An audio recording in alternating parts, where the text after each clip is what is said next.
పులివెందుల శాసనసభ్యులు వైఎస్ జగన్మోహన్ రెడ్డి గారు గత కొద్ది రోజుల క్రితం చూసుకుంటే పొదిలి పొగాకు రైతుల్ని కలవడానికి వెళ్ళడం జరిగినటువంటి పరిస్థితి రాష్ట్ర ప్రజలందరూ కూడా చూశారు.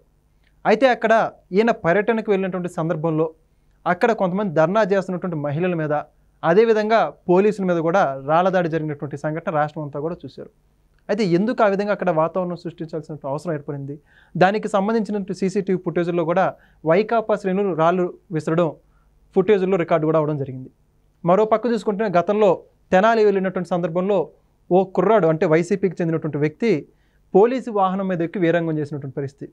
ఇలా జగన్మోహన్ రెడ్డి గారు ఎక్కడికి వెళ్ళినా కూడా ఆయన పర్యటన మొత్తం కూడా ఎక్కడో చోట వివాదం జరుగుతున్నటువంటి పరిస్థితి. ఇదంతా కూడా ప్లానింగ్ ప్రకారం జరుగుతుందా, లేకపోతే ఎక్కడన్నా పర్యటన లోపంగా ఉందా? ఈ అంశానికి సంబంధించి తెలుసుకునే ప్రయత్నం చేద్దాం. మనతో ఉన్నారు ప్రముఖ రాజకీయ విశ్లేషకులు కొత్త రవీంద్రబాబు గారు. సార్ నమస్కారం అండి. నమస్తే. కూటమి ప్రభుత్వం అధికారంలోకి వచ్చిన దగ్గర నుంచి జగన్మోహన్ రెడ్డి గారు పరదాలు లేకుండా ఎప్పుడైతే ప్రజల్లోకి వస్తున్నారో అప్పటి నుంచి కూడా ఏదో ఒక వివాదం జరుగుతుందండి. చూసుకుంటే మనం రాప్తాడు వివాదం, హెలికాప్టర్ వింగ్ షీల్డ్ దెబ్బతిండడం, ఇదంతా కూడా జరగడం కావచ్చు. ఎక్కడికి వెళ్ళినా కూడా గతంలో చూసుకుంటే గుంటూరు మిర్చి యార్డు దగ్గరేమో మిర్చి బత్తలు ఎత్తుకెళ్ళేసి ఎమ్మెల్సీ కూడా ఉన్నా కూడా అక్కడ రసాబాస్ చేయడం, ప్రతి ఒక్క చోట ఇలా జగన్మోహన్ రెడ్డి గారి పర్యటనలకు ఎందుకు జరుగుతుందంటారు సార్? మీరేమంటారు? ఆంధ్రప్రదేశ్ రాష్ట్రాన్ని గతంలో పరిపాలించిన వైఎస్ జగన్ రెడ్డి గారు ముఖ్యమంత్రిగా అంటే కొన్ని డిఫరెంట్ క్వాలిటీస్ ఉన్న వ్యక్తిగా మనం చెప్పవచ్చు. అది ఫస్ట్ ప్రస్తావన. ఆయన సీఎంగా పరిపాలించినప్పుడు ఎక్కడికి వెళ్ళాలన్నా కూడా చుట్టూ పరదాలు కట్టాల. అంటే ఈయన మనుషుల్ని చూడకూడదు, మనుషులు ఈయన చూడకూడదు. రెండోది, చెట్లు మొత్తం కట్ చేసేయాలి, చెట్లు ఉండకూడదు. ఎందుకు? మూడోది, 10 కిలోమీటర్ల డిస్టెన్స్ ఉంటే హెలికాప్టర్ మీద వెళ్ళాలి, 10 కిలోమీటర్లు. నాలుగోది, పైనకి హెలికాప్టర్ వెళ్తున్నా కూడా కింద మనుషులు ఉండకూడదు. కింద కూడా 5 ఏళ్ళు చూసాం. సీన్ కట్ చేస్తే ప్రభుత్వాలు మారిపోయినాయి. ఈయనకి ప్రతిపక్ష హోదా లేని ఒక పార్టీ అధ్యక్షులు పులివెందుల ఎమ్మెల్యే గారు గడిచిన ఒక సంవత్సర కాలం నుంచి ఎక్కడ పర్యటనకి వెళ్తే అక్కడ పంచాయతీ. చాలా జాగ్రత్తగా సునిశ్చితంగా మనం పరిశీలించినట్టయితే వేర్ వెంట్ రాంగ్, ఎందుకు ఇలా జరుగుతుందనే కోణంలో మనం ఆలోచించాలి. గుంటూరులో ఎలక్షన్ కోడ్ ఉన్న సందర్భంలో చేయకూడని పర్యటనని మిర్చి యార్డ్లో పర్యటన పెట్టుకున్నారు. మనం మాట్లాడేది జస్ట్ ఈ 1 ఇయర్ కాలం గురించి మాట్లాడదాం. అది కూడా టైం కన్స్ట్రైంట్ వల్ల కొన్ని ఎగ్జాంపుల్స్ తీసుకున్నాం. ఈ ఎగ్జాంపుల్స్లో మనం విశ్లేషణ చేస్తే చూసిన వాళ్ళు, ఇది విన్న వాళ్ళు డిసైడ్ చేసుకుంటారు ఎక్కడ ఏ కోణం ఉందనేది. మిర్చి యార్డ్లో ఆ రోజు ఎలక్షన్ కోడ్ ఉంది, పర్మిషన్ లేదు అని చెప్తే అదేదో పార్టీ బహిరంగ సభకి వెళ్ళినట్టు మొత్తాన్ని జనాన్ని వెంటేసుకొని, ఇంతకు ముందు పదవిలో ఉన్నప్పుడు జనం దగ్గరికి రావడానికి లేదు, మరి సంవత్సర కాలంలో ఎందుకో మరి ప్రధానికి జన సమీకరణ జరుగుతుంది. అది బలవంతంగా జరుగుతుంది, వస్తున్నారు ప్రేమతో. అది మనం విశ్లేషణ చేసుకోవాలి. మిర్చి యార్డ్ దగ్గరికి వెళ్ళారు, పెద్ద ఎత్తున బందోబస్తు జనాన్ని వేసుకొని, పర్వాలే. Violation of election code. రెండోది, వెళ్ళినప్పుడు లోపల మిర్చి బస్తాలు నాశనం చేశారు, పనికిరావని చేశారు. ఓకే, పర్వాలే, కొద్దిగా టాలరేట్ చేద్దాం. అసలు టాలరేట్ చేయలేని అంశం ఏంటంటే లారీలు బస్తాలు దొబ్బుకుపోయారు అక్కడి నుంచి, మిర్చి బస్తాలు, వాళ్ళ అనుచరులు. ఇది పార్టీ సంస్కృతి, ఇది పార్టీలో ఉన్న డిసిప్లిన్. సో ఆ మిర్చి యార్డు పర్యటన అనేది ఒక దారుణమైన శాంతి భద్రతల సమస్యగా అప్పట్లో క్రియేట్ చేశారు. రెండో ఎగ్జాంపుల్ తీసుకుందాం. రాప్తాడులో రచ్చ. ఎందుకు? అసలు రాప్తాడు పర్యటన యథావిధిగా ఆయన పర్యటన వెళ్ళాడంటేనే ఎవరో ఒకరు చచ్చిపోతే వెళ్తాడు, పాపం వెళ్ళి నవ్వుతాడు, అది వేరే విషయం.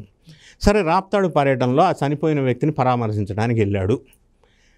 వీళ్ళు హైర్ చేసుకున్న హెలికాప్టర్ ఆ ఏవియేషన్ వాళ్ళ దగ్గర బెంగళూరు నుంచి రాప్తాడు వరకు హైర్ చేసుకున్నారు, రిటర్న్ చేసుకోవాలా. వీళ్ళు ప్రజల్లోకి ఇంజెక్ట్ చేసింది ఏంటంటే రాప్తాడులో హెలికాప్టర్ విధ్వంసం వాళ్ళే చేపించుకొని ఇది చేశారు కాబట్టి నేను ఇప్పుడు రోడ్డు మార్గాన్ని వెళ్ళాల్సి వస్తుంది అని క్రియేట్ చేశారు. ఇది క్రియేటెడ్.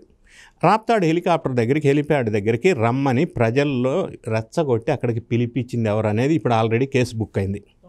తోపుతుర్తి ఆయన కేసు బుక్ అయింది కదా. తర్వాత ఆ విలేజ్లో సన్నదారులు ఉన్నాయి, శాంతి భద్రతల సమస్య వస్తుంది, వెళ్ళొద్దు గుంపుగా అని పోలీసులు హెచ్చరించారు. అయినప్పటికీ మంది మార్బలం వేసుకొని అక్కడ రచ్చ చేశారు. ఆ హెలికాప్టర్ దగ్గరికి జనాన్ని ఎవరు జమ చేశారో తేలింది, ఇప్పుడు ఆల్రెడీ కేసు పెట్టారు. సో అది విండ్ షీల్డ్ దెబ్బతిందన్నారు. తర్వాత ఎగరటానికి వీలు లేదు, ఫ్లై కాదన్నారు. అన్న తర్వాత 10 నిమిషాల్లో గుడిచప్పుడు కాకుండా అది వెళ్ళిపోయింది. మూడోది, డైరెక్ట్ బెంగళూరు వెళ్ళాల, ఇంకో దగ్గర ఎక్కడో ఆగింది. నాలుగోది, అందులో ఒక సూట్ కేసు ఉందంటే అది దొబ్బుకుపోయారంటే ఎవరో. ఆ సూట్ కేసు ఏంది, అందులో ఏముందో తేలదు. ఇక్కడ రకరకాల అంశాలు ఉన్నాయి. అంటే ఇది ఒక క్రియేటెడ్ రాప్తాడు రచ్చ కాదా అని ఒక అనుమానం కలుగుతూ ఉంది. ఆ తర్వాత ఇంకొక ఎగ్జాంపుల్ మనం తెనాలి సంఘటన చూసుకుందాం. తెనాలి విజిట్ అనేది మిస్ఫైర్ అయింది అనేది ఆ పార్టీ వాళ్ళు చెప్తున్నారు. మనకు పార్టీలతో సంబంధం లే, నిష్పక్షపాతంగా మాట్లాడదాం. తెనాలిలో ఒక గంజాయి బ్యాచ్ని అరెస్ట్ చేశారు. అరెస్ట్ చేసినప్పుడు ఆ కానిస్టేబుల్ మీద వీళ్ళు దాడి చేశారు. అప్పుడు పోలీసులు రోడ్డు మీద కూర్చోబెట్టి వాళ్ళని కాళ్ళ మీద కొట్టారు. రోడ్డు మీద పోలీసులు అధికారం తీసుకొని కాళ్ళ మీద కొట్టడం తప్పు. అది violation of constitution of India article 14 and 21. Okay, అది సమర్థించట్లా, ఎవరు సమర్థించరు. అంటే చట్టాన్ని చేతిలోకి తీసుకోకూడదు అనేది మన ఉద్దేశం. అది పక్కన పెడదాం, సబ్జెక్ట్ పక్కన పెడదాం. ఈయన అక్కడికి విజిట్ చేయవలసిన అవసరం ఏంటి అంటే దళితులు అంట వాళ్ళు. దళితులు అన్నప్పుడు హుటాహుటిని వెళ్ళాలి. ఆ దళితులను అరెస్ట్ చేయకూడదు, బీసీలను అరెస్ట్ చేయకూడదు, ఐపీఎస్ వాళ్ళని అరెస్ట్ చేయకూడదు, మహిళలను అరెస్ట్ చేయకూడదు. అరెస్ట్ అయిన ప్రతి ఒక్కడికి ఏం చెప్పేది అదే. నాకు ఇప్పటికే అర్థం కాదు చట్టంలో ఇన్ని డివిజన్స్ ఉన్నాయా. నాకు చట్టం చదువుకున్నాడు, నాకే అర్థం కావట్లా. అక్కడికి వెళ్ళాడు, వాళ్ళని పరామర్శిస్తానని ముందుగా ప్రచారం చేశారు. ఆ మీడియా అది మొత్తం పెట్టినప్పుడు వాళ్ళ ముగ్గురు లేకుండా చేశాడు. ఇంకొక అంశం, వాళ్ళ ఫ్యామిలీని పక్కన పెట్టాడు. ఆ అమ్మాయి ఎవరైతే పాల్పడ్డారో గంజాయి బ్యాచ్, వాళ్ళ కుటుంబ సభ్యులను పక్కన పెట్టాడు. ఈ గంజాయి బ్యాచ్ కుటుంబ సభ్యులు ఈ అమ్మాయికి పెళ్ళి అవుద్దా అన్నాడు. అంటే ప్రపంచానికి చెప్పాడు ఈ అమ్మాయి గంజాయి బ్యాచ్ సంబంధించిన అమ్మాయి పెళ్లి ఎట్లా అవుద్దంటే దాని ఉద్దేశం ఏంటి? మొహం చూపించి మరి మీడియం అట్లా చేయొచ్చునా? రెండవది, తెనాల్లో వీళ్ళు నేరం చేస్తే మంగళగిరి వెళ్ళి ఎట్లా అరెస్ట్ చేస్తారు? తెనాల్లో నేరం చేస్తే అక్యూజ్డ్ మంగళగిరిలో ఉంటే అరెస్ట్ చేయరా? ఏం లాజిక్ ఇది? మనకు అర్థం కాదు. ఆ విక్టర్ అనే అతను జూనియర్ న్యాయవాది అబ్బా, ఆయన కూడా ఎట్లా అరెస్ట్ చేస్తారు అంటాడు. అంటే చదువుకి, క్వాలిఫికేషన్కి, ప్రొఫెషన్కి, కులానికి, మతానికి ఈ చట్టం సపరేట్ ఉంటుందా? ఆ ఫోటోలు ఇట్లా చూపిస్తాడు. ఏందో మరి మనకు అర్థం కాదు. దీనికి పరాకాష్ట ఇంకొకడెవడో పోలీస్ జీబెక్కి జై జగన్ సీఎం జై సీఎం అంటాడు, అనిపించుకున్నాడు. నాలుగోది, ఈయన దళితులకి మద్దతుగా గంజాయి బ్యాచ్కి మద్దతుగా అదర్వైజ్ తెనాలి పర్యటనకి వెళ్తే అదే దళితులు నిరసన వ్యక్తం చేశారు. ఎందుకు అట్లా? ఏంది రచ్చ? ఏంది పంచాయతీ? ఏంది అంటే అక్కడ కూడా పర్యటన పంచాయతీ రచ్చ అయింది, మిస్ఫైర్ అయింది. అప్పుడే వాళ్ళ శ్రేణులు అన్నారు, ఎవరు సలహా ఇస్తున్నారో ఇది ఎందుకు వెళ్ళాడో ఏమో అర్థం కావట్లేదని. అంటే గంజాయి బ్యాచ్కి మద్దతు ఇవ్వటం అనేది తప్పు, దళిత కార్డు ప్లే చేయటం అనేది తప్పు. ఇవన్నీ తప్పు, పక్కన పెడదాం. లేటెస్ట్గా పొదిలిలో ఎందుకు పొగ? పొదిలి పర్యటనకి వెళ్ళాడు. సరే, మిర్చి రైతులకి గిట్టుబాటు ధర లేదు. ఎస్, ప్రతి ఒక్కరూ అంగీకరిద్దాం.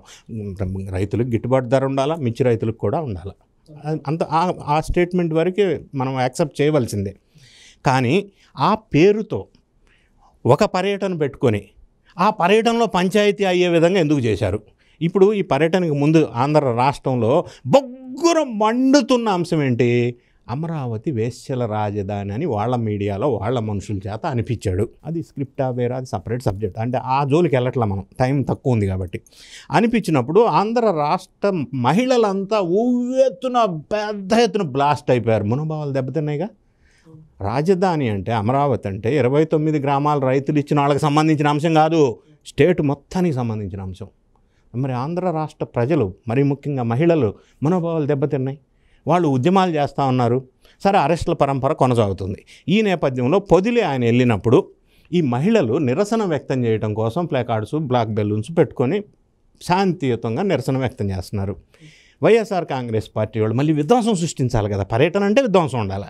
అంటే చెప్పులు బస్తాలు అక్కడ దొరికినాయి, రాళ్ల బస్తాలు దొరికినాయి. అంటే ముందుగా ప్రీ ప్లాన్డ్గా తెచ్చుకొని పోలీసుల తల పగలగొట్టడంతో పాటుగా అక్కడున్న జనం, మహిళలు అని చూడకుండా అందరి తలలో రాళ్ళేసి, చెప్పులేసి విధ్వంసం సృష్టించింది ఎవరో? పొదిలి పర్యటన ఉద్దేశం ఏంటి? మరి అక్కడ విధ్వంసంకి ఎందుకు రూపకల్పన చేశారు? అట్లా విధ్వంసం చేయకూడదు కదా. సరే, నేను దాని జోలు వెళ్ళట్లా. అక్కడ మాట్లాడుతూ ఆయన కేజీ పొగాకు 36,000 అన్నాడు. వేరే రంగం అనుకోవద్దు, మనం దాని జోలు వెళ్ళట్లా, పాపం తెలియదులే, కానీ దాని వేరే విషయం. కానీ విధ్వంసం సృష్టించొద్దు కదా. మరి ఎందుకు అక్కడ వీళ్ళ శ్రేణులు ఆ విధంగా విధ్వంసం సృష్టించారు? సరే, ఓవరాల్గా ఇప్పుడు జరుగుతున్న సంఘటనలు 1 year నుంచి రకరకాల పర్యటనలో ప్రతి పర్యటన పంచాయతీయే, ప్రతి పర్యటన విధ్వంసానికి దారితీస్తూ ఉంది. ఈ విధంగా రూపకల్పన చేయటం వల్ల ఆంధ్ర రాష్ట్రానికి వచ్చే ఇన్వెస్టర్స్, పెట్టుబడిదారులు ఏ విధంగా వస్తారు? అమరావతిలో హెచ్ఐవి ఎక్కువ ఉందని అంటే వేరే దేశాలకు చెందిన ఇన్వెస్టర్స్ వచ్చి పెట్టుబడి పెడతారా? వేసెళ్ళ రాజధాని అంటే ఎవరన్నా వస్తారా? అంటే పెట్టుబడులు రాకుండా చేయటంలో కుట్రకోణం ఒకటి. శాంతి భద్రతల సమస్య సృష్టిస్తే ఇన్వెస్టర్స్ మీద, ఆంధ్రప్రదేశ్ డెవలప్మెంట్ మీద దాని ఎఫెక్ట్ ఉంటుంది కదా. అట్లా చేయకుండా నిర్మాణాత్మకమైన సలహాలు, సంప్రదించులు ఇచ్చి ప్రస్తుతం ఉన్న ప్రభుత్వానికి సహకరించే విధంగా వీళ్ళు ఉంటే బాగుంటుండే అన్న అభిప్రాయం ప్రజల్లో వ్యక్తమవుతా ఉంది. చాలా చక్కగా చెప్పారు sir. Thank you. Please subscribe to Leo News for more videos.